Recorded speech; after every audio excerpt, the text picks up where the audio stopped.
Okay, so me and Sam went to Michigan together to do like a hike. You pull up, it's like a lodge, and then you hike to the campsite. It's a very woodsy part of Michigan. The trail is like 10 feet wide, and then around you is pretty much all woods. There's guides that take you from the lodge to the campsite, and then there's like park rangers and stuff that are there that make sure everybody's safe, drop our stuff off at the lodge. There's like 35 of us. You're allowed to spread out because you guys are on the same trail, but everybody's within 2 miles of each other. There's always a park ranger way behind, there's always a park ranger way ahead. We're technically with a lot of people, but it's just me and Sam. The lining of trees on the side of the trail is like really dense. You couldn't see a deer if it was 10 feet in. I look off to the right and there's a gap in the trees, and there's like a staircase 100 yards into the forest. It sticks out completely. It's so out of place. It looks like it's plucked out of a mansion. It looks like you were building a Sims house and you chose this staircase, but you just put the staircase there and then you deleted the rest of the house. But it just stops. It doesn't go anywhere. It's only like 10 feet high. That's weird. We look at each other. Park rangers aren't around. Let's go check this out. So we start walking towards it, and the closer we're getting to it, the more eerie that it's feeling. This isn't like your local forest preserve. We are in the middle of the woods. This is like we are on a nature adventure. When you see something so clearly man-made, it f***s with you. It's weird. Why is that here? This thing's like almost glowing. It almost has like a...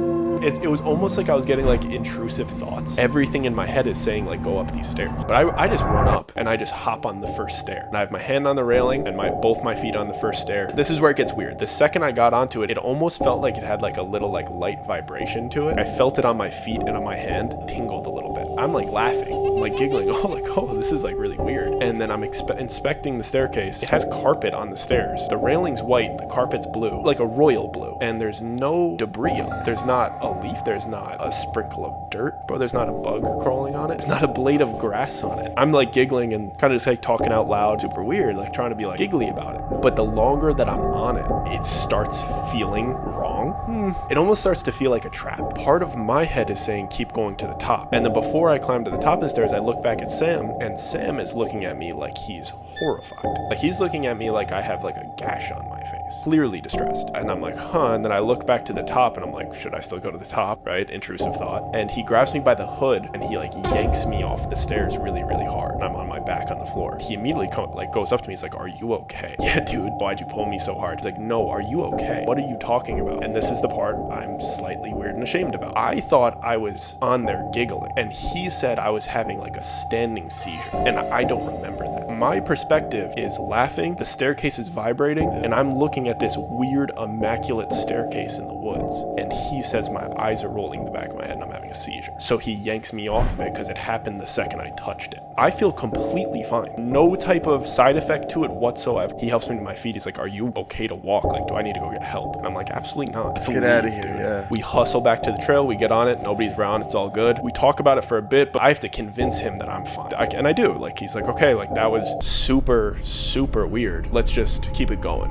We have to get this campsite anyway. We just finish up the hike. We get to the campsite, everybody's there, it's all good. Nobody saw anything, nobody noticed anything. There's food being made, it's been a long hike, everybody's tired. We're eating and stuff. As everybody's dispersing, one of the park rangers is looking at me with concern, and I could tell he's looking at me, and I'm like, did Sam tell this guy? And then I'm embarrassed, bro. And then I asked Sam, like, dude, did you tell him? No, dude, I didn't tell anybody. Like, it's all good. And I was like, okay, why is this guy looking at me funny? Sam goes to the tent, whatever, because I go to the bathroom before I go to the tent, and he catches me before I go to our tent, and this park ranger just like isolates me, kind of looks pissed. He just like looks at me in the face, like right in my eyes, and just goes, please do not tell me you touched the stairs. I promise I didn't break anything, I didn't mess with them, because I'm thinking it's some sort of like national landmark. It's not about the stairs. I don't care that you damaged them. Did anything happen to you? Then I think he's concerned about my health. I try to downplay it. I threw like a little bit of a fit, but I'm fine. Because I'm thinking he's like, do I have this kid who's a liability on my campsite? He seems upset that I'm okay. He's like, if something didn't happen to you, something's gonna happen to somebody else. That's weird. That's not where I thought he was taking this. Then he's like starts guilting me. There's women and children here. So if something didn't happen to you, something might happen to them. This guy's talking like he's absolutely positive that something horrible is gonna happen because I touched this national landmark staircase. Then I start pressing him because I'm like, why are you acting like these stairs are like this ominous thing? So I start asking him like, why would you take us on a hike by this super dangerous staircase? He starts to explain a little bit, like I should be in the know about these ominous stairs. He starts saying stuff like they pop up randomly and they disappear randomly. Immediately I'm like, this guy's absolutely tripping. This guy is super weird. He is making things up and he's trying to like guilt me about touching this random staircase, making it seem like something horrible is gonna happen. So I'm like, this guy's super weird. I'm getting away from this deranged park ranger. So I go to sleep. I like leave this weirdo by himself because I'm going to bed. I'm trying to enjoy this trip. The next day, completely fine. We have such a good time at this campsite. There's a great lake over there. We're spending time in the water. Nothing weird is happening. Everything's completely okay. And in my head, that guy's tripping. He's super weird. We're fine. By the end of the day, I have completely forgotten about what happened. Sam's over it, and we go to sleep because obviously when you're camping and spending so much time outside, you're exhausted. So we hit the hay early. At right about like 4 a.m., the sun's about an hour from coming up, and we kind of hear a ruckus outside of the tent, and there's this kid, this young boy crying by himself outside. So we're like, oh. So we all get out of the tent, and there's already people around him. Apparently, the word going around is that his mom is gone, and his tent's gone, and all their belongings are gone. And they start questioning this kid, and they're like, where is your mom? And this little kid just points towards the tree line. So this kid's mom packed up all of their stuff, apparently, and went on her own hike in the middle of the night. So I'm like, this is mom of the year. We're kind of forming a search party. Everybody's kind of coming together like, all right, we're gonna go look for this lady. As we're walking towards the big group that's gonna go on the search, park ranger walks by me and Sam, and he says some slick comment to me saying, you better hope we find her, because if we don't, it's on you. At this point, I'm pissed because this guy is, first off, he's super weird telling me about these mythical stairs. Second off, now he's trying to blame me for this mom packing up her stuff and leaving in the middle of the night. And then Sam goes, well, why would he say something like that to you? Because of course, why would somebody blame somebody getting up and leaving in the middle of the night on me? And I fill him in about the mythology of these staircases that this weird park ranger told me. And Sam's face is expressing to me that he believes the ranger and not me, because I'm being sarcastic about it. And Sam seems pretty serious, and he goes, I think we should probably check by the stairs. Luckily, the search party is kind of directed towards the area of the stairs because we don't think this lady's gonna go so far off trail. So they're like, all right, maybe she went back to the lodge. She was done with the campsite. There's no sign of her. We don't see anything. We're just walking down the trail that we came in. But once we get to the clearing, and of course, this lady is sitting Indian style exactly where the stairs were. And at this point, I'm a little freaked out, but I'm also like, of course she's sitting right there.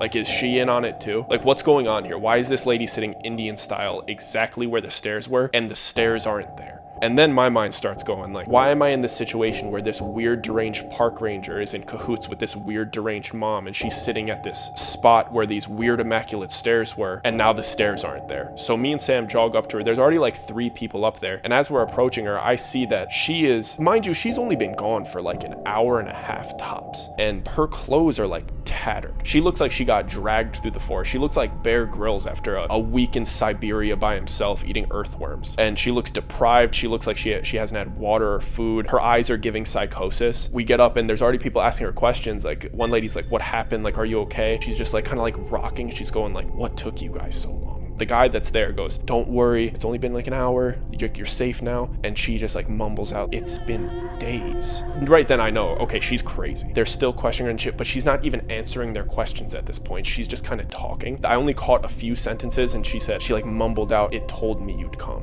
It told me I'd be safe by the stairs. And I'm like, are you kidding me? The stairs aren't even here. How does she even know that there were stairs here? At this point, I fully believe the park ranger. Like 100%, he was right. I feel so guilty. I'm the reason that this woman is in this deranged fit, sitting crisscross applesauce in this clearing. The reality of the situation is just hitting me all at once. And we get this lady up and we're like, all right, we have to take her back to the campsite because we can't take her to the lodge. We can't take her to the hospital. We have to go back to the campsite because that's where everybody is. That's where her kid is. So we get this lady up and we start walking her back. It's only like 4 of us. It's me, Sam, and the 3 people that found her. As we're walking back, me and Sam are a little bit ahead of them because they found her. They've been consoling her, and I don't want to mess with the morale that they've built with her. And as we're walking back, she's just rambling to herself in like a really light voice. It said this, it said that, and they're just trying to console her, like, hey, it's gonna be okay. Your son's at the campsite. She goes, just like really light voice, son? Everybody's being very gentle with her. She's been through a lot, so nobody's like, oh, she doesn't know her son is. This lady doesn't even know her own name. Her eyes are absolutely deranged. And he goes, yes.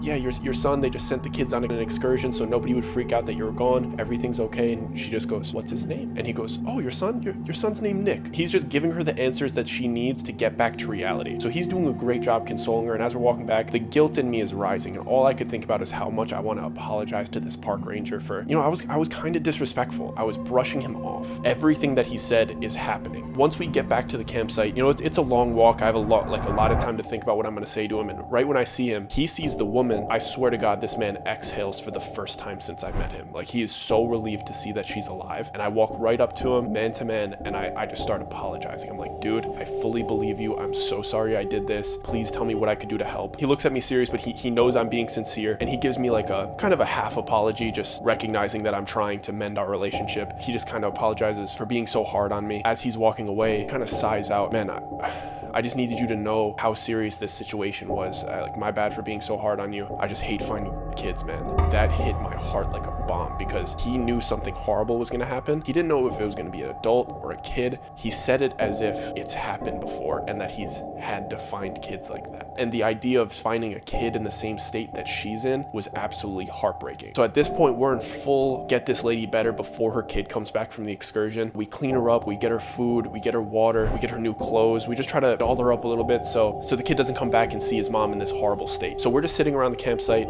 She's all cleaned up. She looks pretty good. She's just sitting there with her hands folded in her waist and her like knees touching each other, just like she's sitting very delicately. She's just kind of looking around. She's still very spacey. She's just looking around. She's not really talking to anybody. She's still mumbling to herself a little bit, but she seems like she's a little bit more put together, a little bit more calm. She's pretty happy that she's back at the campsite. As the kids are coming back, the entire group is kind of expecting this reunion moment. Everybody's expecting like a warm embrace, like we're all happy, everything's okay. And when the kids come up, the son walks up to the end of the campsite and everybody's looking at her, and everybody kind of goes silent for this embrace. She looks up and she kind of sees that everybody's looking at her. It almost looks like she took it as a cue, and she scans the kids and she just kind of lets out Nick, just really gently. And then we look at the kid, and the kid is like scowling at his mom, like he's looking at a stranger that he doesn't like. He gestures like, what? Then she stops scanning the kids and she locks in on him. She almost stands up like she's ex machina, just very robotically and gently, no wasted movements. And she just lifts her hands slightly, like as if she's inviting him to come give her a hug. And instead of coming to give her a hug, the kid starts backing up.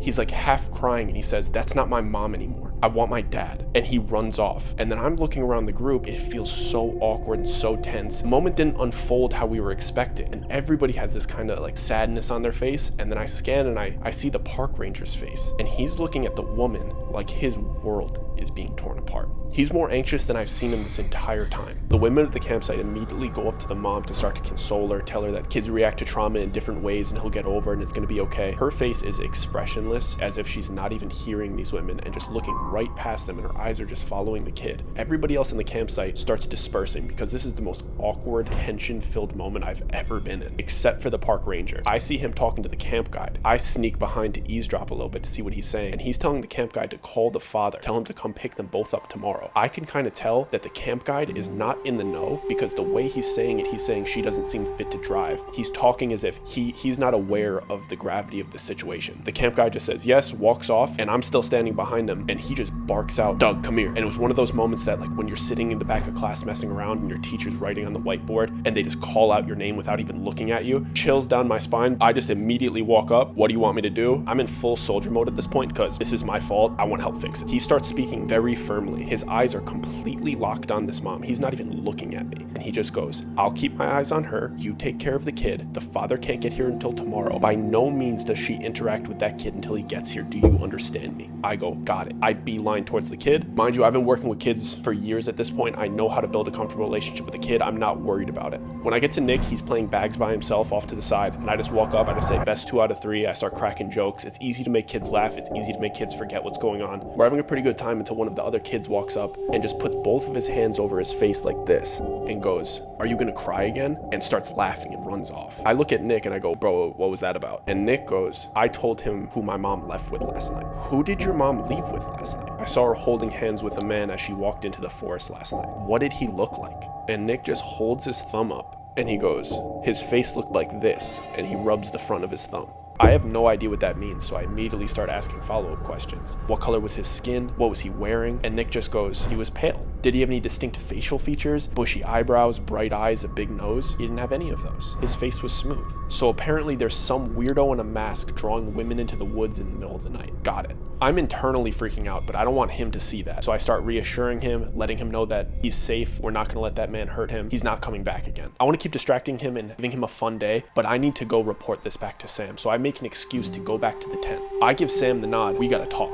The second the tent zips closed and I'm about to start spewing all of this new information that I learned, Sam cuts me off. I go, I have so much to tell you. He goes, me first. He kind of guiltily goes, I've been spying on the mom. I go, why? He goes, this is gonna sound really weird, but I was in a group with her. You know when everybody in a group starts laughing and then one person is left laughing at the end after everybody else stops? Well, that happened. She was the last one laughing and I looked at her. And for a split second, she was still laughing, but her mouth was closed and she wasn't moving. Nobody else saw it but me. He goes, it irked me so bad, I haven't been able to leave this woman alone for the rest of the day. I've been spying on her this entire time. I'm not fully sold on this idea, so I go, okay, what else has she been doing? Sam goes, everything that she's doing is performative. When nobody's around her, she sits motionless. And I'm not talking about relaxing. I'm talking about this woman is not moving. What do you mean if nobody's around her? You've been following her around. And then Sam kind of holds up a pair of binoculars, a little bit proud to show off the commitment to his spy work. And he goes, I've been watching her with these. He goes, I watched her for 30 minutes straight, bro. She did not move. She did not blink. She was not breathing. She looked like an empty vessel. And then when somebody walks near her, she starts blinking. She wrenches out a weird smile. She starts looking around as if she's taking in nature. And she starts fake breathing. Imagine a mime pretending that he's breathing. And then the second they walk away, she sits motionless again. It is the most bizarre thing I've seen in my life. And then Sam kind of starts like looking around, kind of questioning to himself if he's gonna say the next thing to me. And I'm like, bro, just spit it out. What? You know how she was saying it's telling her to do this, it's telling her to do that? I don't think it is telling her to do anything. I think she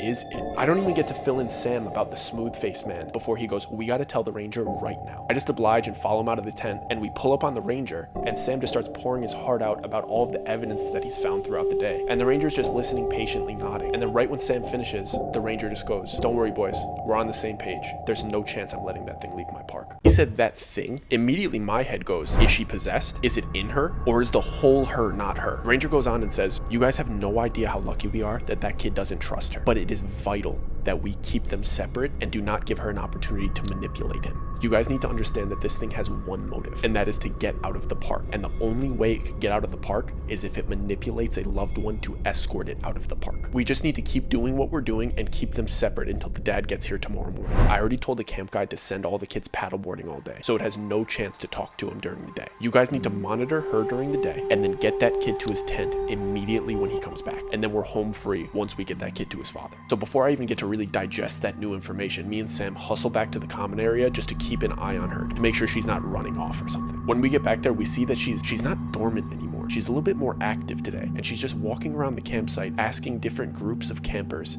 if they've seen her son. All the campers are still being nice and gentle with her because they kind of know what happened, and they're just telling her all the kids went paddleboarding, it's fine. But by like the third time she asks each group, you could kind of see that the campers are getting a little annoyed and frustrated with her. And she goes back up to this one group to ask them for like the fourth or fifth time, and one burly country dude just kind of blurts out, kind of joking, that dad can't get here soon enough, am I right? And then his wife or girlfriend hits him on the shoulder for being rude. Honey, be patient, the dad's gonna be here in the morning. And then it starts repeating what she said, as if it's taking in that new information and formulating a new question to ask them. And it repeats it 3 times. My husband's gonna be here in the morning. My husband's gonna be here in the morning. My husband's gonna be here in the morning. And then she looks back at the group and says, do you know what time my husband's gonna be here in the morning? And the burly country guy goes, no ma'am. And she walks away, but a little bit more frantic this time. The only way I know to explain is that she turned from more active to almost erratic, as if it knows that now it's crunch time. She only has one day to convince this kid to take her home. And she's walking from group to group, just repeating herself. Do you know what time my husband's gonna be here? Do you know what time my husband's gonna be here? It literally walks around asking the same question, getting the same answers until the sun started to come down and the kids start coming home from paddleboarding. We're coming up on dinner time when everybody meets in the common area to eat. And we can't just obviously keep a mom separate from her kid without the other campers getting really suspicious. So me and Sam go to meet with Nick before he even re-enters the campsite because we just want to avoid this situation entirely. If we just get through this part, we get him in his tent, then we're home free, we got the kids safe, and we're all good.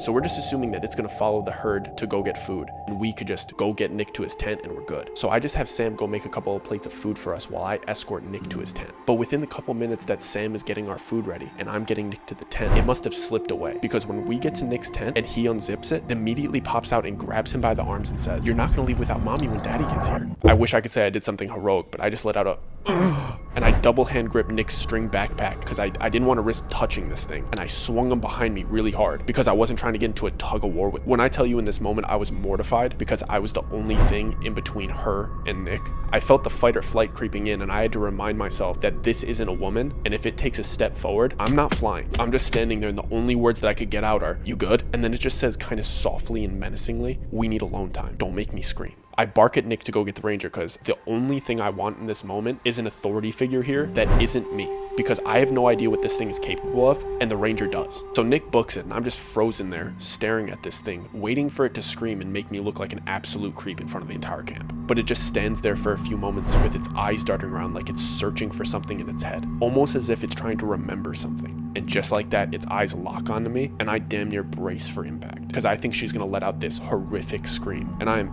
absolutely not looking forward to this scene that this thing is about to make. When this thing finally explodes into a scream, I get a little confused and almost a little bit relieved, because in that moment I realized that this thing only mimics sounds. This thing has no gauge of human inflection or social cues, because the scream that it did didn't match the situation. I was expecting it to scream in horror as if it was accusing me of attacking her or something, but instead it screamed as if it was that one annoying little girl that just screams about anything while she's playing. I peek for a quick second just to kind of see the campers' reaction, and I get even a little bit more relieved because I see a few of them rolling their eyes, because at this point they seem so fed up with this lady's behavior. The slight relief that I had disappears immediately when I look back at it, because it abruptly stopped screaming because it could tell it didn't work, and its chin tucks a little bit and it starts looking out the top of its eyes as if it's honing in on me, and the adrenaline in my chest starts pumping because I don't know if this thing is going to run away or it's going to attack me. It almost looked a little bit happy about how scared I was, gave a little bit of a smirk, and replied, "You good?" in my voice with its mouth closed. Exactly how I just said it to them. It did it as if it was threatening me that if I get in the way of her leaving with Nick, it can mimic me and leave with Sam. That moment felt like it lasted forever, but then finally I felt somebody grab my shoulder, and I look back and it's the ranger, luckily. And he has this confidence on his face that he's about to just handle this situation, which makes me feel so much safer. And he loudly says, "Don't let this thing intimidate you. It can only take your form if it could put you in a trance, and the only way it could put you in a trance is if you're inebriated. You didn't drink anything tonight, right?" I just nod my head no. And he goes, "Then you're good." Then he looks at her and just says, "Go to sleep. Your husband's gonna be here in the morning." Kind of brushing her off. Her eyes light up like she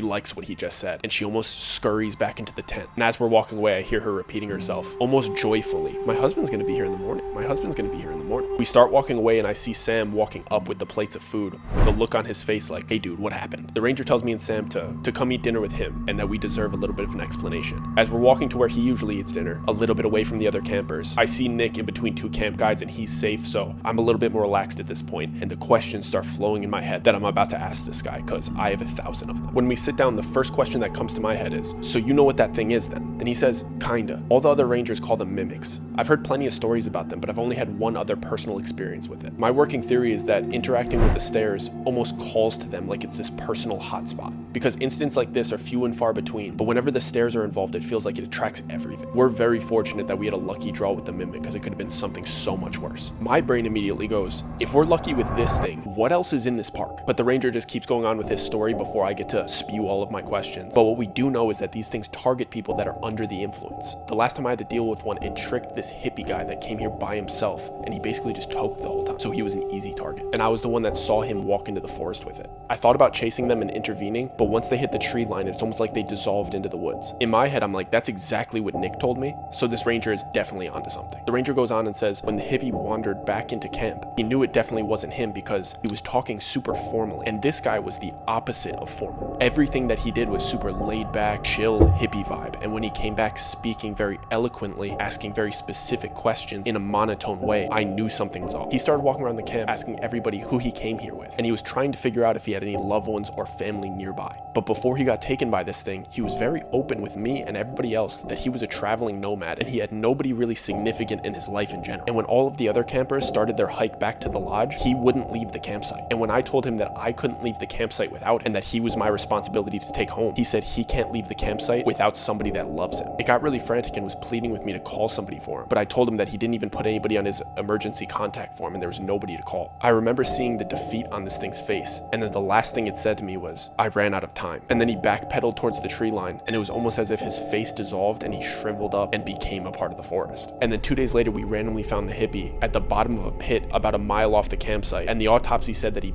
of starvation about 2 days earlier. So it's my assumption that these things can't survive without a living host. They trick you, then they trap you, then they mimic you, try to convince somebody to take them home. It seems like they can't leave the park unless somebody that loves them escorts them out. The way she's been acting almost confirms that with me, because it seems like she's been abiding by the same rules. But if we let this thing out and it gets to a city or a town, we have no idea how much damage this thing could do. I finally cut him off and I ask him, how are we going to get the husband to leave this lady here? He confidently says, let me handle that. We just need to focus on getting Nick to the lodge and trapping that thing here, so we could focus on finding the real her while she's still alive. Then Sam chimes in and says, we're going to extract Nick at 0600, make the handoff with the father within the hour, and then we orchestrate a grid-style search party, starting east of the campsite where Nick saw her leave. So that gives us 6 hours of sleep and approximately 10 hours of search time before the sun goes down. Sam kind of flipped the switch and starts taking control of the situation, because he's a really fun-loving guy, but at his core, he's a tactical-minded, well-trained Army Ranger. The man was an Army Ranger for about 10 years. All it took for him was the confirmation of his suspicions, and the Army Ranger immediately came out. The park ranger piles on that we're coming up on day 3, and if we don't find her tomorrow, we might not find her alive. He dismisses us and tells us to get some rest, so me and Sam just clear our plates really quick to get some calories, and then we hustle back to our tent so we can get as much sleep as possible. But once we get back to the tent, I'm just laying there with my eyes open. I'm having a really tough time sleeping. I just keep thinking about her repeating my voice to me, and I just can't get that image out of my head. My mind was just going in loops and loops and loops, hearing my own voice being said to me. I can't express to you how eerie it is to hear your own voice when it's not coming from a recording. And it's like Sam knew exactly what I was thinking, and he just blurted out, porcupine.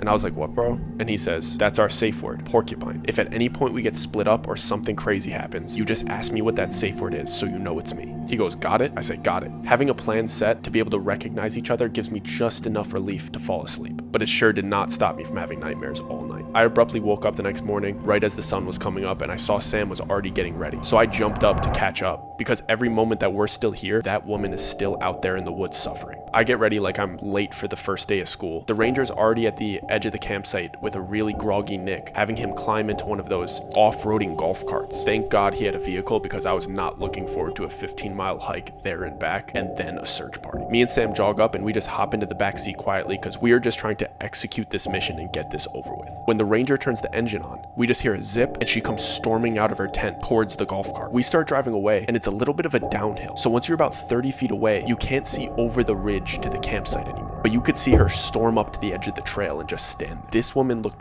venomously angry that we lied to her. She stands dead center of the trail for about 5 seconds, and then she just turns and sprints into the tree line. Sam sees it too and goes, where do you think she went? The ranger cuts us off and says, keep your head on a swivel, because she's getting desperate. We're driving for about 10 minutes, and the trail continues to get more and more narrow as we go. It's about a 5-mile stretch where the trees are just about 3 feet away from each side of the golf cart. And for the next 5 miles, we found out where she went. She was periodically popping out of the tree line, screaming things at Nick. Mommy loves you. Take me home. Where's your father? And she was crying, please don't leave me. She never made an attempt on the vehicle. It just seemed like she was tracking us and following us and continuing to try to manipulate Nick. But let me tell you, it never got less creepy that she was always ahead of us. We finally get to the lodge and we see the father out front standing outside of his truck, looking pretty confused and frustrated. We tactically pull up next to the truck so we could get Nick into his vehicle as soon as possible. But the second we stop, Nick jumps out of the vehicle and runs to his dad, crying, saying, I want to go home. His dad gives him a quick pat on the back and says, don't worry, buddy, I'm taking you home. He says, wait in the car, I have to talk to these guys really quick.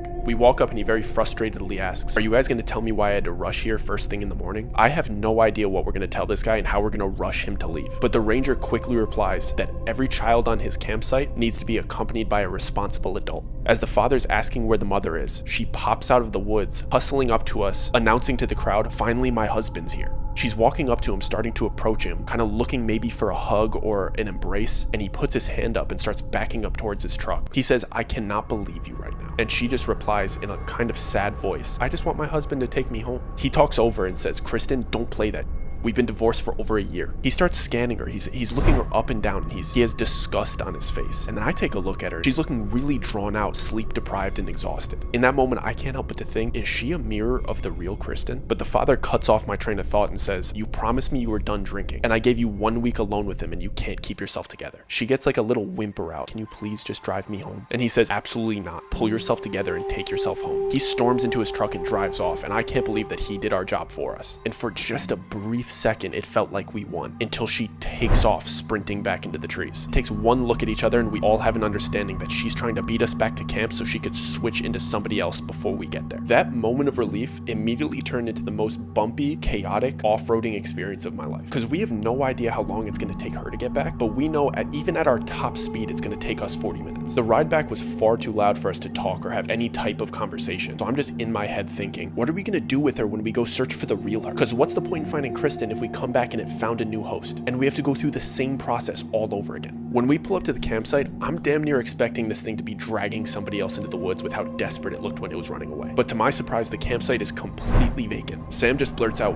"Where is everyone?" The ranger fills us in that he had the camp guys take everybody onto the pontoons for a fishing excursion. So nobody was at the campsite for her to prey on while we were gone, but they might get back before we find the real Kristen. So we have to make this thing come on the search with us. I butt in right away and I go, "How do you expect us to do that?" And the ranger looks me in the face and says, "By any means necessary." We hop off the golf cart and we start walking with a purpose towards the campsite, assuming that she's hiding somewhere. But she's just sitting in the middle of the campsite on one of the logs by the bonfire, rocking back and forth. I see something on the log next to her, but as we get closer, I see that there's 3 crows sitting on the log to her right, and they're just standing there, perfectly perched on this thing, with exact spacing between them as if they're in formation. As we're walking up, I'm mentally preparing to have to fight this thing and drag it into the forest with us. I could tell by the way everybody's walking that nobody has any idea how this interaction is going to go, if she's going to get violent. But I know that I'm prepared to do whatever I have to do to save the real Kristen. I know they are too. Park ranger sternly says to her, "You're coming with us right now." And she just keeps rocking and mumbles back, "Do you know what the crows mean?" He cuts her off and says, "You're coming in the forest with us right now to find that woman." She looks up at us almost excited, with a really optimistic look on her face. She stands up really delicately and starts walking towards the tree line and says, "I'd love to go in the forest with you." Sam immediately takes charge and says, "Let's do a triangle formation." He points at the ranger and says, "You're at the point, and then me and Doug will be on either side of her. Doug will scan the right, I'll scan the left, and she'll stay in the middle of all of us so she can't go anywhere." Me and the ranger just both nod in confirmation. The mimic seems so okay with this idea and just takes her place in the middle of the formation. It makes me so uncomfortable how willing she is to just do this, but we don't have a choice at this point and we need to just go looking. Once we're in formation, we start our descent into the tree line. I'm trying to do my job and just keep scanning the right for clues, but I can't help but to keep checking on her to make sure she's not getting any crazy ideas. We're walking for about 3 minutes, and when I peek back at her, there's something different about her. I want to take a better look at her, so I speed up for a second, and her face looks full and vibrant. The bags under her eyes are gone, her posture is perfect, and she's almost giving off an aura. And the aura was eerily similar to the glow that the stairs had. The forest is super dense, and there's not a lot of sunlight that gets through the trees. And Sam and the ranger look completely shaded, but she looks like the sunlight's hitting her. She doesn't look like she's in the shadow of the forest, and that makes me internally panic, because I already didn't like how happy she was to come in here. I really don't like that once we're in here, she's thriving. So I look away from her to just start really looking for clues. And as we keep hiking, everything in the forest starts looking the same. I start to feel a little disoriented and dizzy, but I just focus on the trees. Before I know it, I feel like so much time has passed, and I just feel out of touch with the situation. It felt like I was in an infinite loop of paranoia, and I realize I haven't checked on her or anybody else in the group for what feels like hours. So when I finally pull myself away from the haze, I pan back to the group, and the park ranger is standing where she was, and she's now at the head of the group. Me, Sam, and the ranger are just standing single file behind her. I have no idea when that switch happened, and I could tell that Sam and the ranger haven't realized the switch happened yet. I'm not even looking for clues at this point. I'm just disoriented and confused. Barely remember why we're even out here, until the park ranger shakes his head really hard, like he's shaking the trance off, and blurts out, "Stop." He slaps me and Sam on the chest to stop us from walking. This is the first time I've seen real panic in the ranger's eyes, and he starts questioning me and Sam if we have any idea how long we've been out here or what direction we went. We all frantically check our watches and phones, but none of them are working. She had stopped walking about 10 feet ahead of us and just turned around and was calmly looking at us. The ranger storms up to her yelling, "Where'd you take us?" looking super aggressive and borderline violent. And she just gently replies, "I took you where you were meant to go, silly." She just lightly lifts her hands and points to her right. We all turn our gaze and we see this massive hollowed out tree with a big oval gap in the front of it, with glass stairs spiraling around the outside of it. They were like stairs that you would see in a loft, but they were sticking out of the bark of the tree. And I realized that the real Kristen is sitting in the fetal position, completely motionless, inside of the oval gap. We're all just standing there in disbelief for a moment, and questions just start flooding my brain.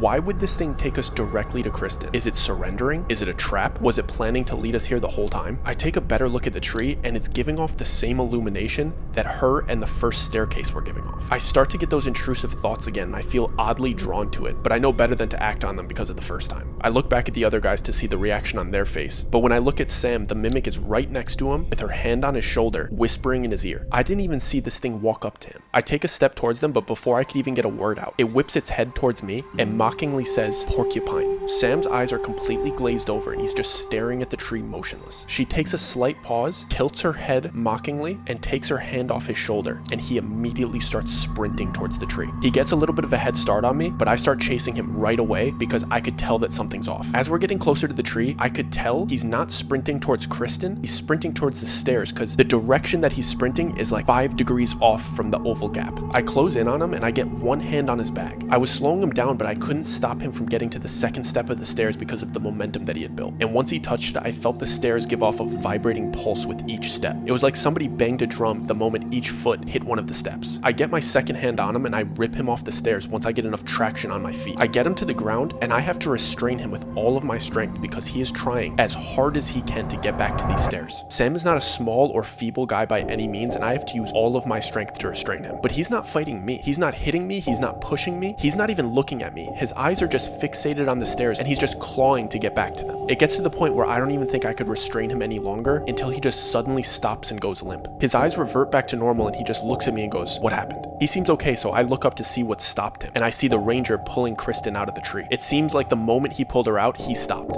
Me and the ranger look at each other and our eyes are asking each other, "What now?" And then we all look back towards the mimic. And this thing had such a satisfied, devious look on its face until its face started to fade away to nothing. And just like the ranger explained with the hippie, it starts to evaporate and almost become one with the forest. Once it completely disappeared, I look back to Sam to see if he's okay, and he gives me the nod that it's all good. So we immediately start putting all of our attention towards Kristen and huddle around her, and the ranger is giving her water. We're so relieved when she starts slowly regaining consciousness. It takes about a full minute for her to start making sounds and for her eyes to start opening. Once she looks coherent enough, the ranger asks her if she's okay, and she just lightly replies, "What took you guys so long? It's been days." The ranger follows up and asks her if she remembers anything, and she barely gets out, "It told me you'd come. It told me I'd be safe by the stairs." For a second, I didn't realize why that rubbed me the wrong way until Sam whispered to me, "That's exactly what the mimic said when we first found it." But this realization to me was absolutely world-shattering because I realized that we didn't win. It's like the mimic knew we were going to find her like this, and it was mocking us from the beginning. Then even more questions start flooding my mind. Did it not want to get out of the park? Was its motive just to get us back to the stairs? And why did this thing look so deviously satisfied? We're tending to Kristen while I'm internally turning these questions over in my head. She's severely dehydrated and starving, so I don't really have time to think. We just have her slowly rehydrating from the ranger's canteen and nibbling on protein bars from Sam's pack. I want to leave so bad, but we have to wait till she's strong enough to walk herself. The forest is way too dense for us to carry her, so we just assist her about 30 feet away from the stairs because it doesn't feel right just hanging out right next to them. We have to wait there for like 30 minutes, and part of me is very curious to see if the stairs do anything, disappear, or transform in any way. We don't start questioning Kristen immediately because we just want her to focus on hydrating and getting better. We all just focus on being as gentle and consoling as we possibly can.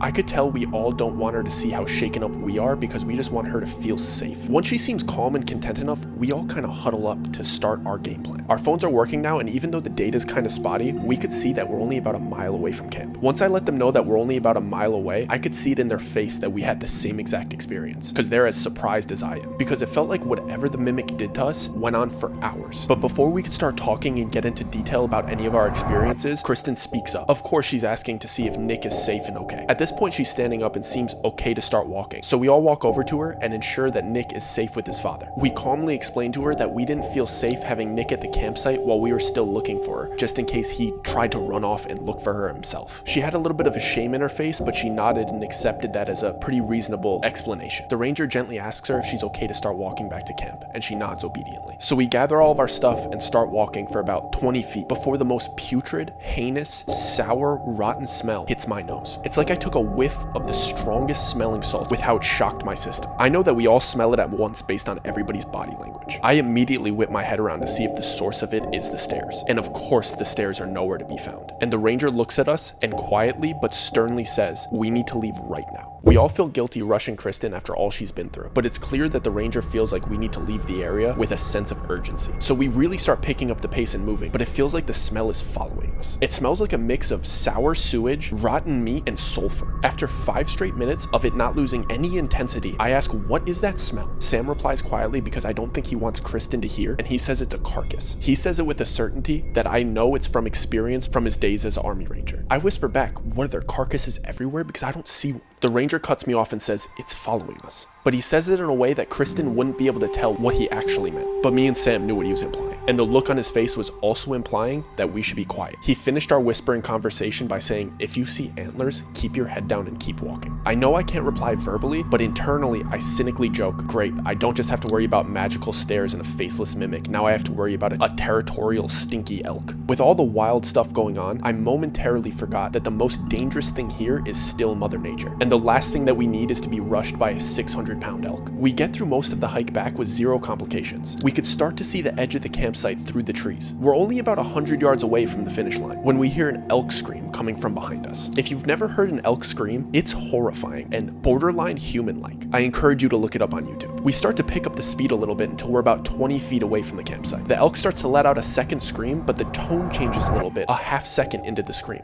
And it sounds like a young boy screaming mom. Kristen panically whips her head towards the Ranger and says, that was Nick. I thought you said my son was safe. The Ranger grabs her by both shoulders, not in an aggressive way, but in a comforting way. In a way that what he's about to say to her, she needs to listen. I promise that was not your son. Right now, we just need to get you to the lodge, and the second we get there, we'll call him, I promise. Okay. And then to break the tension a little bit, he says with a smile, I just found you. Please don't go running off in the woods again. This comforted Kristen enough to get her through the tree line. When we got out of the woods, it felt like I could finally breathe again. We were only in there for about 3 hours, but with everything that happened, I couldn't believe that it was just past noon. The campsite was still empty, but we needed to get Kristen onto the vehicle and headed to the lodge before anybody came back, because it would raise a lot of questions with the other campers. Why is she still here? It was common knowledge that she was supposed to get shipped off in the morning. We could tell she's peeking towards the campsite looking for her belongings, but the Ranger gets ahead of it and says, don't worry, your stuff left with Nick. It was the easiest way for us, so now let's get you home. In my head, I'm considering asking her what she remembers, but during the 2-minute walk to the vehicle, I can tell that she's fully under the impression that she had a couple too many and got herself lost. I can see the embarrassment building on her face, but for our current situation, that's kind of ideal because we just need to get her out of here. She climbs into the vehicle, but before they drive off, the park ranger walkie-talkies the camp guides. He alerts them to bring the campers back to the campsite because there's aggressive elk in the area, and he doesn't want them walking back after dark where they can't see one coming. And on the other end, the camp guide replies, don't worry, we're already on our way back to camp because there was an aggressive cold front and nobody was dressed for it. I don't know what it was about what the camp guide said, but it puts a sense of urgency into the Ranger, and he starts walking away but shouts to us before he gets into the vehicle, boys, I'll get back as soon as I can. Stay away from the tree line, and if you smell it, hide. Me and Sam nervously nod and then watch them drive off. It's only noon and I'm absolutely exhausted. I catch myself just thinking about the devious look on the mimic's face before it disappeared, and it reminds me to check on my friend. This is the first time me and Sam have had a minute to talk since everything happened. So I just open up the conversation with, should we leave? And Sam just goes, we can't. If it was just you that touched the stairs, I'd say let's go, but I can't leave knowing that I might have just made it worse because I couldn't keep that thing out of my head. I'm not surprised at that answer whatsoever. I knew that we were staying before I even asked the question, because now he feels exactly the way I feel, responsible for all of this. I try to comfort him a little bit and I just say, don't worry man, she got me too with whatever time loop trance that was. Sam looks at me funny and says, time loop? Mine wasn't like that at all. Mine felt like sleep paralysis. I saw everything happening. I saw you losing it, stumbling. I saw the Ranger voluntarily switch with her, and I was trying to scream but nothing was coming out. And then she started talking to me, but not out loud. She was in my head, bro. She just kept telling me that it was my turn to go up the stairs and that we should really stop fighting it and that there was nothing that we could do. And she just kept asking me, do I know what the crows mean? And then I cut in and asked him, did she tell you what they meant? Because I haven't been able to stop thinking about them. And Sam just goes, no, she was just taunting me with the question, but she did say that we'll know what they mean when we get back to camp. And that was basically our cue to start walking back to camp because we're both looking for answers. I keep the dialogue going and I ask him, if our experiences were so different, what do you think happened to the Ranger? He jokingly replies, I'm sure it was something unique and horrible, but I'm much more interested to see what he knows about the source of that smell. We walk quietly for a second, headed straight towards the logs to sit down. We could see from a distance that the crows are still perched exactly where they were, and we just sit on the log straight across from them. It's funny because we were so tired, we didn't even have enough energy to be scared of the crows. We're just sitting having a standoff with these things. They're staring at us and we're staring at them, and then the one all the way to the left just squawks and flies away. We just look at each other and nod. It turns out the mimic was right. We knew exactly what they meant. Sam just casually says, 1 down, 2 to go. And then he follows up and kind of shamefully asks me, did I do what you did? He was implying, did he have a seizure as well? And I said, no, it just seemed like you were trying to rush to the top, but I stopped you before you could get there. He says, did you feel the vibrations? And I say, yeah. It felt like like each step that you took up the stairs let off a pulse, almost like 2 gongs. Sam's eyes light up and he says that happened when you stepped on it too, but only 1. He asked me, do you think there's a correlation between how many steps you go up and the severity of the consequences? I just say I really hope not. And right then we hear laughing and talking approaching us. It's the group of campers coming back from fishing. Luckily, the chatter sounds very upbeat.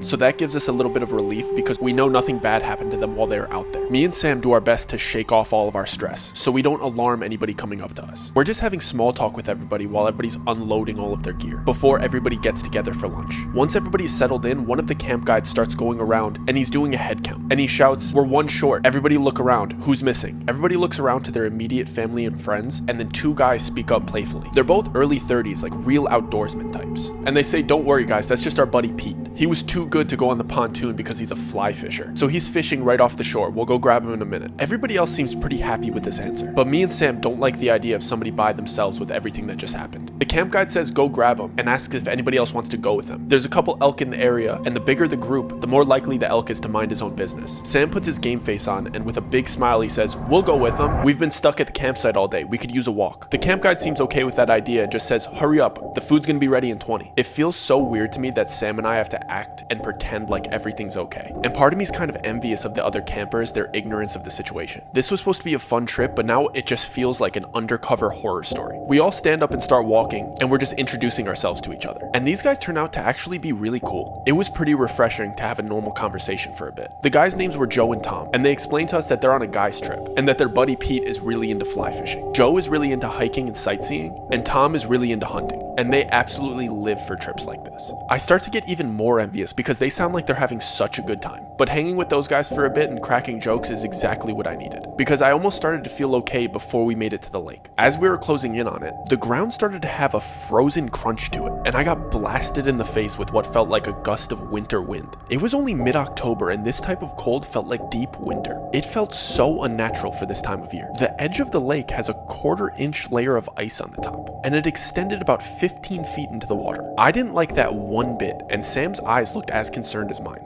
Joe and Tom are just cracking jokes saying that Canada could keep this weather, and that Pete should have brought his ice fishing gear. They explain that Pete is probably just around this bend of trees about 100 yards to the left of us. Sam asks them, when did this cold front hit? And they just casually say about an hour and a half ago. In my head, I know that lines up just about perfectly from when Sam ran up those stairs. I started to have a horrible feeling about this, but I don't want to scare these guys and ruin the time that they're having. So I just stay quiet until we get around the bend of trees. I'm just looking at the ground while we're walking because I'm scared to see what's around this bend of trees. And I hear Joe shout, "Hey Pete, it's time to head back." He said it in a really upbeat tone, and that gave me the heart to look up. I see Pete standing about ankle deep in the water, as fly fishers usually do. But he's not facing the lake, he's facing the trees. And the water is frozen around his feet. But he doesn't look like he's in distress. He almost looks elated. He's got a big smile on his face, and he's just scanning the tree line, but he's not fishing, and his eyes are darting around a little bit too much. I instinctually just grab Sam's arm, and then Tom shouts, "Come on bro, you can't fish in that." Pete swings his head towards us, finally realizing that we were walking up, and then he just announces in like a euphoric manner, "I never want to leave. We love it here." I'm super confused, and I don't know if I'm jumping to bad conclusions because of what happened earlier. I can't tell if Pete is trolling us and if this is an inside joke between him and his friends. So I just stand by to see how Joe and Tom react. And then Joe shouts from the end of the shore, like, "Hey buddy, you good?" And Pete is just scanning the trees again and just repeats himself, "I never want to leave. We love it out here."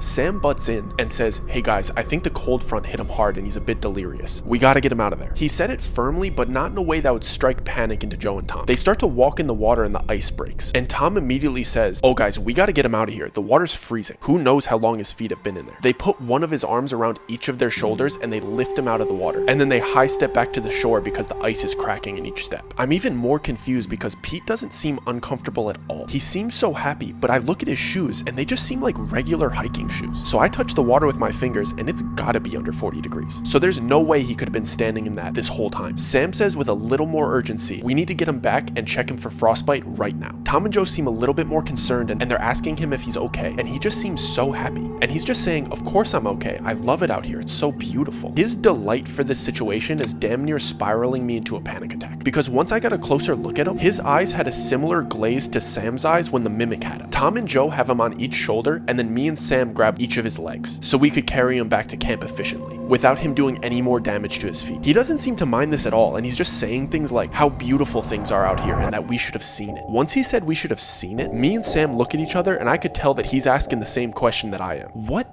did he see? Then I start asking myself, if he saw the mimic, then our theory about the crows is absolutely wrong. We thought one flew away because we beat the mimic. The last question I ask myself before we get to the camp, if it isn't the mimic, what is it? As we get closer to the campsite, his voice starts to fade to more normal and a little bit more distressed. He starts complaining about his feet and asking his buddies what happened. You'd think that him acting like he isn't okay would make me more concerned, but it actually made me feel a little bit better because when I took a peek at his face, his eyes were normal, and whatever state that he was in had faded. Everybody at the camp is looking at us and asking what happened, and his buddies speak up for him and say that he got stuck in some ice, but he's fine. They're trying to downplay it because they're not trying to embarrass their friend, and he's not in such bad shape that we have to be super concerned immediately, but we haven't checked his feet yet. We walk him over to the far end of the fire, and then we sit him down on the log, and we all kind of huddle around his feet before we take his shoes off so nobody else could see. We untie them and slip his boots off, and I could start to see a deep red ring around his ankle. Tom starts to peel his left sock down slowly because we aren't sure about the damage under it, and luckily they are just beet red, and all he has is early stage frost nip. We all let out a sigh of relief at the same time, and we just tell him we got to keep your feet pretty close to the fire, and we just got to get you some dry socks and shoes. I was almost expecting bright blue feet. I didn't like the way he looked when we found him, but him being physically okay gave me and Sam enough relief to enjoy lunch with our new friends. We spend the next few hours chatting with these guys and hearing all of their stories of past trips that they've taken together. Me and Sam really like the outdoors, but these guys were real outdoorsmen. I was actually having a good time for the first time since I touched the stairs. The sun starts to go down a bit and Tom announces that he has to go to sleep now because he has a trapping excursion in the morning. Me, Pete, Joe, and Sam start to give him a hard time a bit, but he didn't budge and he just heads to his tent. Pete seems to have fully come around and he's been acting completely normal for a couple hours at this point. We could tell his feet are bugging him a little bit, but he's doing his best to not be a hassle. We're in the middle of chatting about the NFL playoff picture and who's looking good this season when I see Pete gaze off into the woods and start sniffing the air a little bit. Joe's rambling about how the Bears have a chance this season when Pete lets out this weird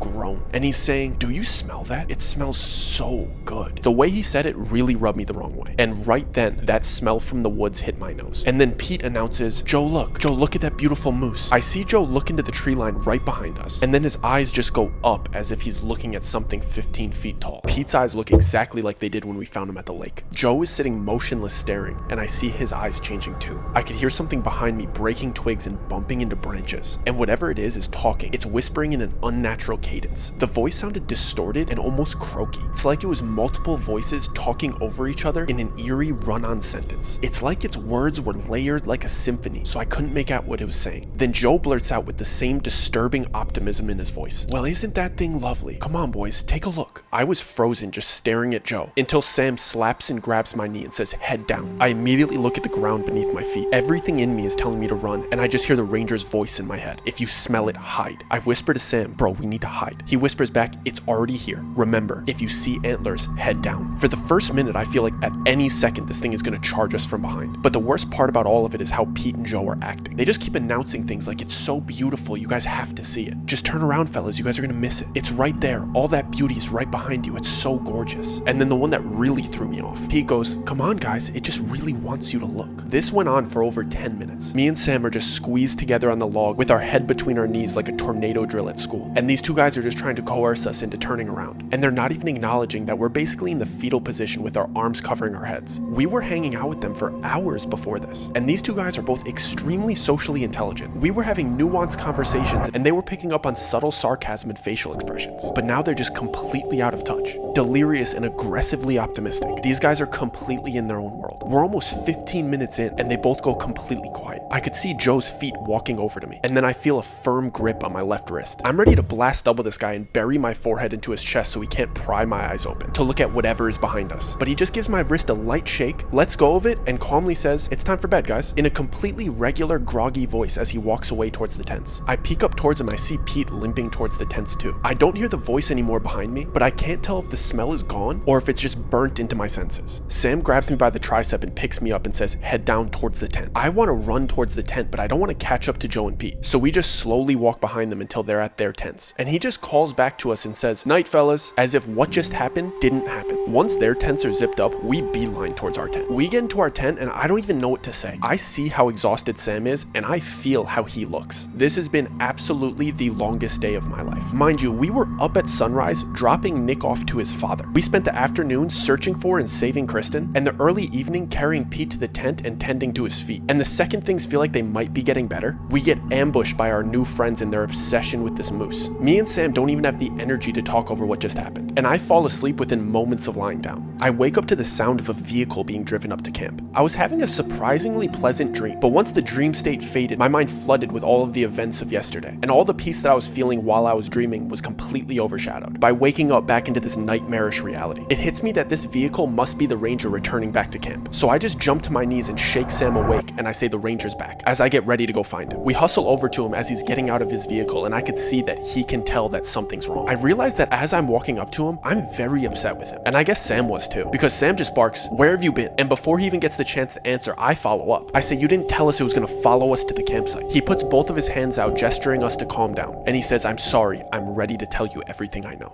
Me and Sam both like the idea of getting brought up to speed, so we give him the chance to explain himself. First off, Kristen is home safe. Secondly, I couldn't come back right away because I had to prep the lodge to house all of these campers to bring them there tomorrow. I got in contact with some of the other rangers, and I filled them in about what happened to us yesterday. And the second that I brought up the smell, they all urged me to evacuate. But I couldn't evacuate people to a place that isn't ready to house them, and I couldn't just tell them to leave without causing a major issue. Nobody will believe the reason, and all it's gonna do is cost these camp guides their livelihood. Sam butts in right away and says, "What about costing these people their lives?" The ranger puts his hands up again, gesturing, "Hold on, I'm getting there, just keep listening." Listen, we go years without incidents like this, and we could get through one more night at the lodge without anybody panicking or getting hurt. And I chime in, "What about getting through today? Because that thing got to Pete in broad daylight yesterday." The ranger is clearly taken off guard by this, and he goes, "What do you mean it got to Pete?" We proceed to fill him in with how we found Pete by the lake acting absolutely bizarre, staring into the tree line in the middle of the day. He doesn't seem to have an answer for this, and Sam piles on and says, "I thought you were going to tell us everything, so why don't you go ahead and start by telling us what that thing is?" The ranger takes a deep breath as if he's getting ready to give us an extremely long-winded answer. And he starts by saying, "The rangers call it antlers because apparently you're not supposed to say its real name in the woods." I've already had enough of this answer, so I cut him off and I say, "What is this thing, Voldemort? Stop sugarcoating it." The ranger looks kind of ticked off by how I'm talking to him, but he could tell that we're sick of him dancing around the details. The ranger goes,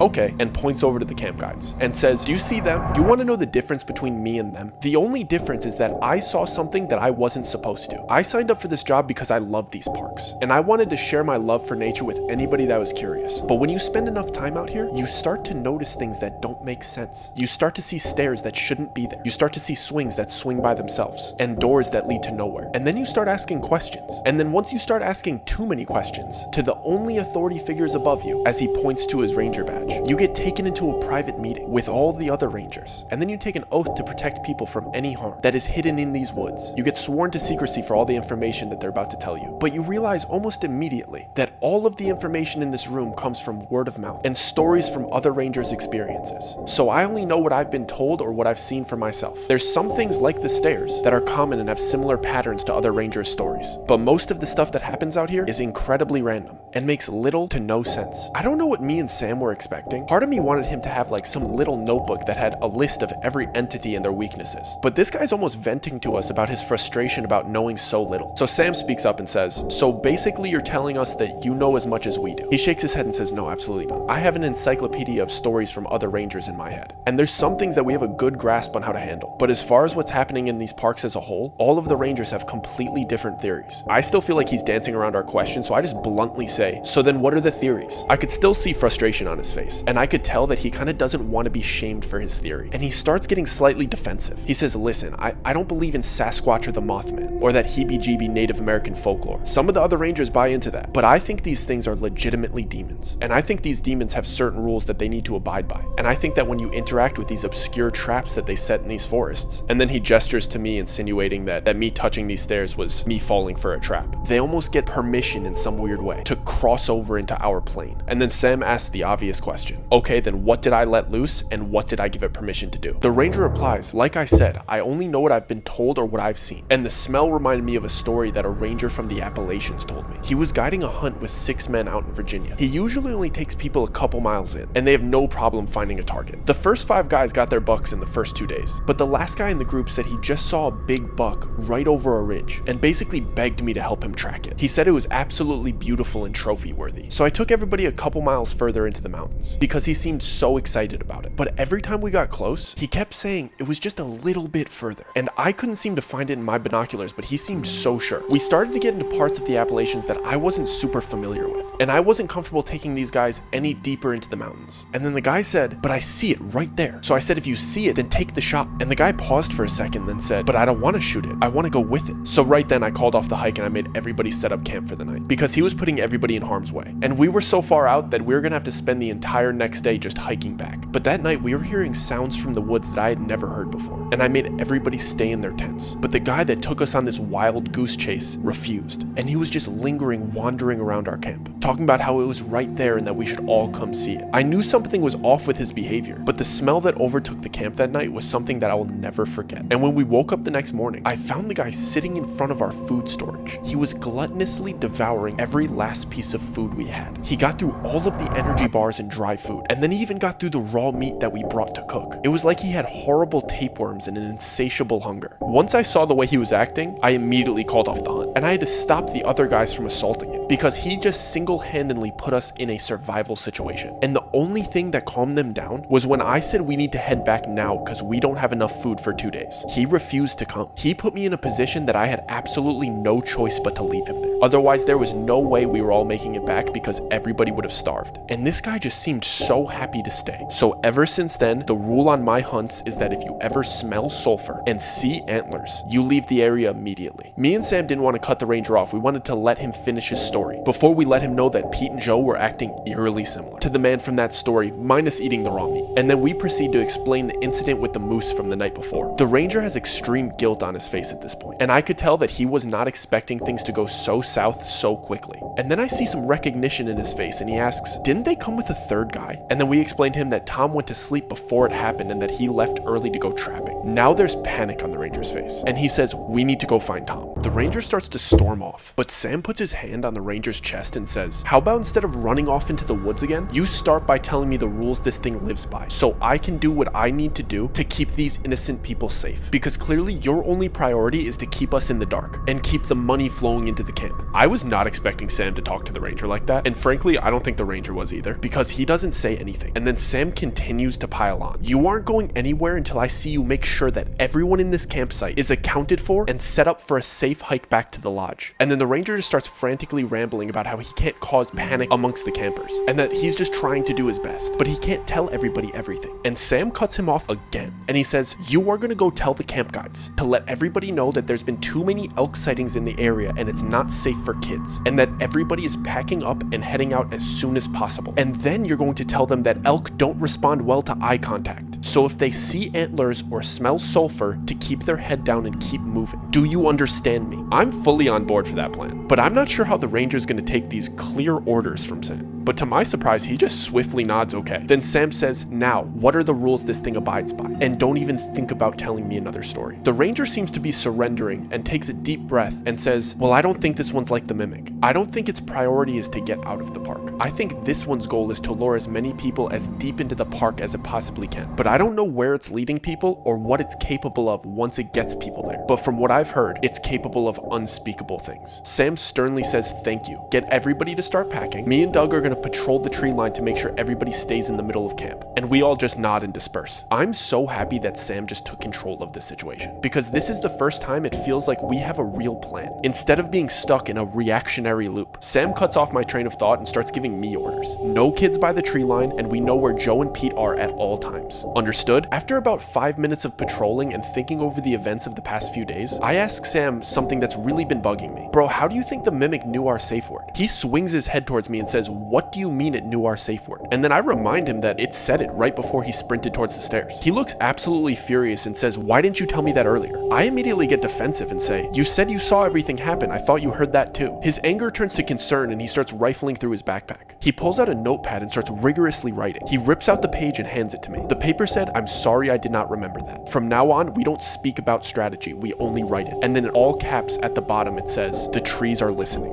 When I read that, my world caved in on me. All the comfort that I had felt from Sam taking charge and us finally having a strategy was completely washed away by those 4 words. Because now, not only are we dealing with compromised campers and demonic entities, now the entire forest feels like it's conspiring against us. I have never felt that level of paranoia. I frantically start looking around and everybody's just minding their own business. They're just packing up their things, but it feels like I'm being watched from every angle. It feels like at any second, the entire camp is just gonna look at me synchronized, and they're all just gonna start telling me to turn around and look at something that's so beautiful. At this point, I do not trust anybody other than Sam. I look back at him and he's finished up writing a couple more sentences into the notebook. He starts saying we have to pack up, grab the ranger, Joe, and Pete, and go on a hike to find Tom in a super calm manner. But then he holds up the paper and his face is very serious. And in all caps, the paper says, Pete and Joe are compromised. I don't trust the ranger. When we enter the woods, we let them lead the way. By no means do we let them walk behind us. So clearly Sam is as paranoid as I am. I would love for just me and Sam to go search for Tom, but only the ranger knows where the trapping area is, and we can't risk Joe and Pete hiking back with the entire group of innocent people. So once everybody's finished packing and heading back to the lodge, the ranger approaches us with Pete and Joe. It's clear that he's already briefed them on what we're about to go do, and he just points north and says, Tom should be this way. I try my best to greet Pete and Joe in a friendly manner, but when I tell you, if they so much as say a flower is pretty, I'm swinging. Sam gestures to them to lead the way, and we start to walk behind them into the woods. I cannot believe that I'm back in these woods doing another search. And to be honest, I'm not even looking for Tom. I'm making sure that I keep my eyes on the people, because all I could think about is how scared I am of falling back into the trance that the mimic had me in the last time. But the woods feel different this time. Last time, the woods felt like they had an aura about them. Everything felt lively, but this time, it just feels gray. It has gotten significantly colder and the woods feel barren, and there's zero wildlife. The hike started off eerily quiet, and all I was able to hear was the other guys breathing and their boots hitting the frozen dirt. But that was until I saw something run past in my peripheral vision. I only saw this thing for a fraction of a second, and honestly, I would have chalked it up to paranoia. But with the movement came a croaky whisper. It's like somebody drove past my ear whispering, so I only caught a word or two. I don't speak up immediately because it was such a brief moment. I need a little bit more proof before reporting back to Sam. And then the same thing happens, but directly behind us. I don't see it this time, but the drive-by whisper was exactly the same. So I whip my head towards Sam to get his attention without alerting the others, and Sam's already holding up a piece of paper, and it just says, we are being hunted.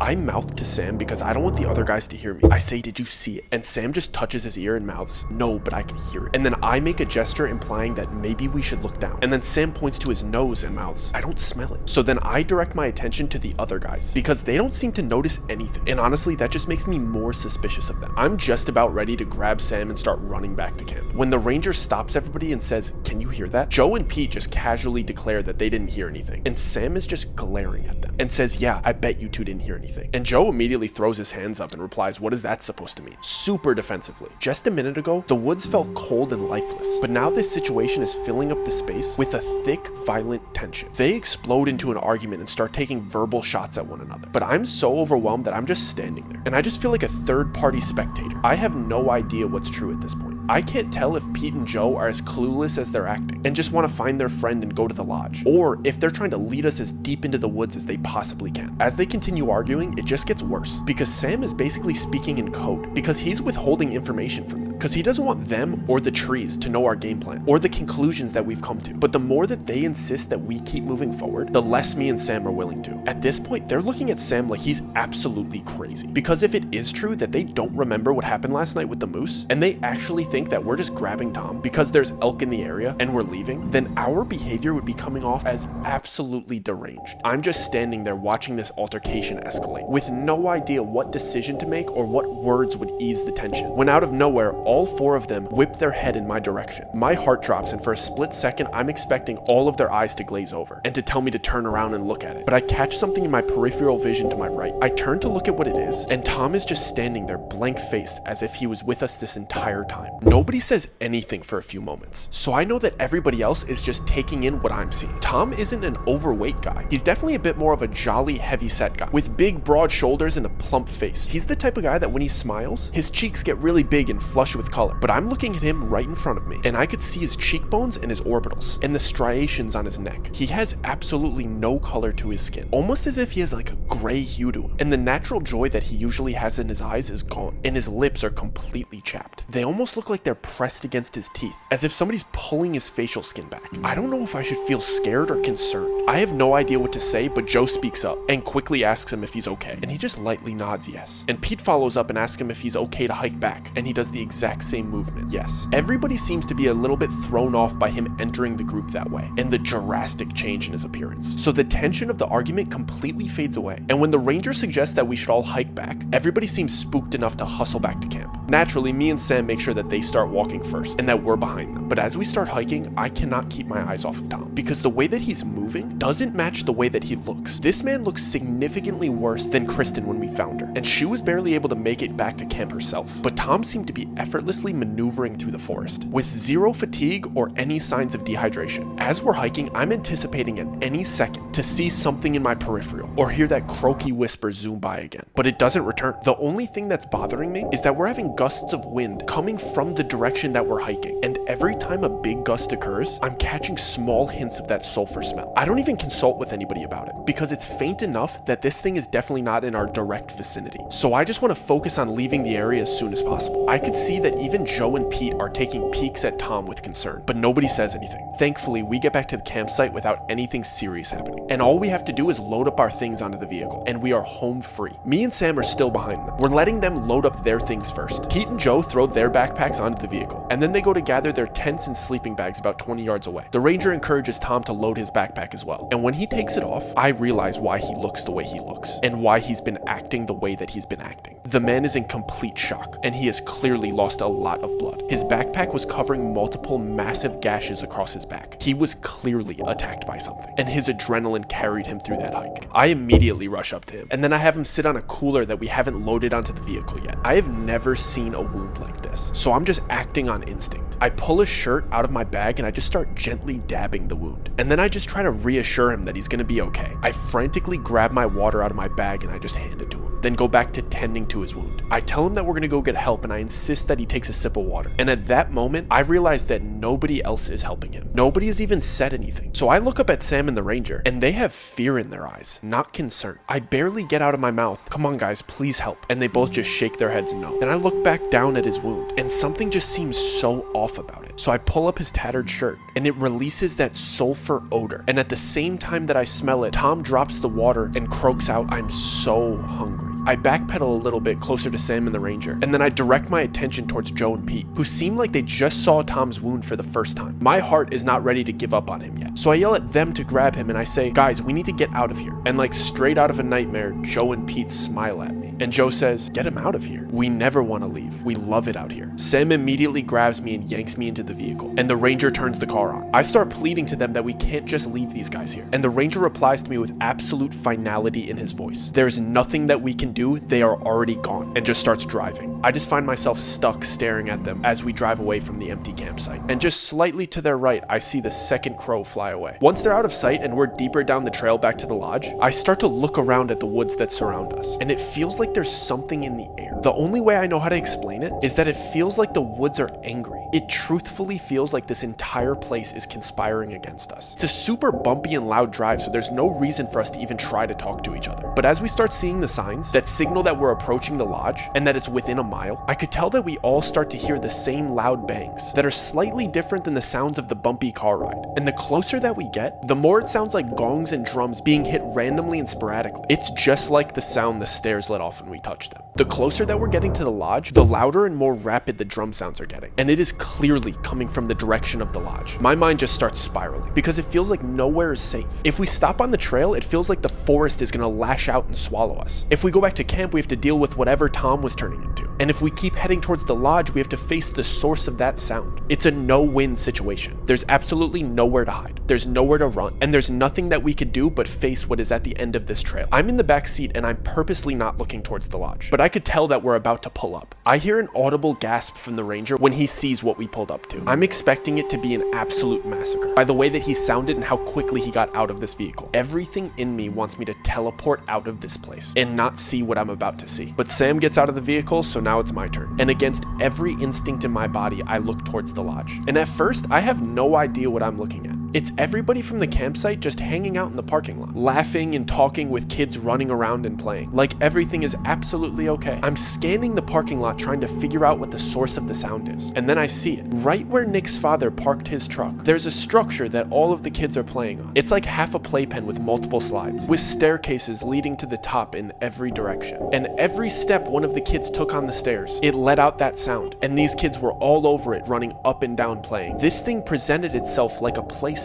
It's like it was taunting us. I'm internally screaming, but I'm frozen. I want to sprint towards that staircase and yank each and every kid off of it. I want to plead to the parents to get their kids home and get as far away from here as they possibly can. Honestly, I want to set that thing on fire and go home. But I just stand there waiting for Sam or the ranger to make the first move. But then the ranger announces in an extremely calm voice, after clapping 3 times to get everybody's attention, and he just says, "Hey guys, everybody inside. Looks like a storm's coming." I have no idea how he's capable of being this calm in this moment. Does he even see what I'm seeing? Is he hearing the sound that's coming off that playset? Is he putting 2 and 2 together? Or am I just going crazy? I look at Sam and I know that he's seeing what I'm seeing, and he came to the exact same conclusion that I came to, but we just follow the ranger's lead. Everybody voluntarily heads inside at a really leisurely rate, and every second that we're not inside, I'm expecting something to swoop out of the forest and snag somebody, because we only touched that thing twice, and those kids were running all over it. And if us barely touching it released those first 2 things, what did this just do? Once we all get inside and the parents and children are tucked away in their own quarters, the ranger tells us to come upstairs with him. I'm so confused because the ranger doesn't look defeated. He looks relieved. So once we're alone upstairs, Sam asks before I get the chance to, "You saw what those kids were playing on, didn't you? Why do you look happy about it?" And the ranger calmly says, "When's the last time you looked at it?" And he stands up and walks towards the window, and he waves us over to come look back towards the parking lot. And for the 3rd time this weekend, the stairs are nowhere to be found. But this time they're replaced by a door. This wasn't an extravagant door with a big arc or intricate designs. It was just a door, standing upright with nothing around it, leading to nowhere. It was just a door frame, hinges, and a red door. And of course, the last crow is perched on the top. So I reiterate Sam's question, "So why do you seem happy about that?" And the ranger replies, "Because this is the first time through this whole fiasco where I know what to do." Me and Sam just stay quiet, waiting for him to elaborate. And he says, "Remember when I told you that there's certain things that us rangers have a good grasp how to handle? Well, that thing that you see out there is the only thing that all of the other rangers made extremely clear to me. If a door presents itself, it is my responsibility to go through it." And then Sam follows up with the obvious question, "What happens when you go through it?" And the ranger replies, "Listen, let me give you some peace of mind before I tell you what happens next. What we know for sure about the doors is as long as somebody walks through them before the sun comes up, nobody else will be harmed. That door out there signifies that this horrible fiasco is over, and you boys have nothing else to worry about. You get to go home tomorrow." He continues by saying, "When you see swings, the only thing that you know is that somebody's gonna go missing, and you have no idea where they're gonna end up or where you should even begin to start looking for them. When you see stairs, the only thing that you know is that something random and horrible is coming, and you have no idea how to protect everybody. But when you see doors, you know with absolute certainty that you have the choice to keep everybody safe. When they make you a ranger, they make you vow to protect the patrons of the park. And I've lost many friends to these woods, but my best friend, the one that got initiated into the rangers with me, he was the last one of us to go through a door." Sam interjects in a much kinder tone this time, "What's on the other side of that door?" And the ranger replies, "Hopefully my best friend, waiting for me with a deck of cards and a whiskey." We stand there in silence for a moment until the ranger says, "Come on boys, let's end this," and starts walking down the stairs and towards the parking lot. We stop about 10 feet away from the door, and the ranger just shakes both of our hands and gives us nods of acknowledgement. And without any hesitation, he just walks up to the door, opens it, steps through, and closes it. When he opened it, there was no ghostly haze or different dimension behind it. I just saw the other end of the parking lot. So when he closed it, I just wanted to go look on the other side of it, because by all rational thought, the ranger would be right there. But before I got the chance to step, the final crow squawked, and the second it started to fly away, the door collapsed towards where the ranger would be. But it just landed flat on the ground. The ranger was gone, and me and Sam are just standing in the parking lot. The sun is rising after the longest weekend of my life, and at that moment I realized that the second that I had touched the stairs, that everything that we did to fight this was futile. From trying to fight the mimic to saving everybody from the antlers, it was already set in stone.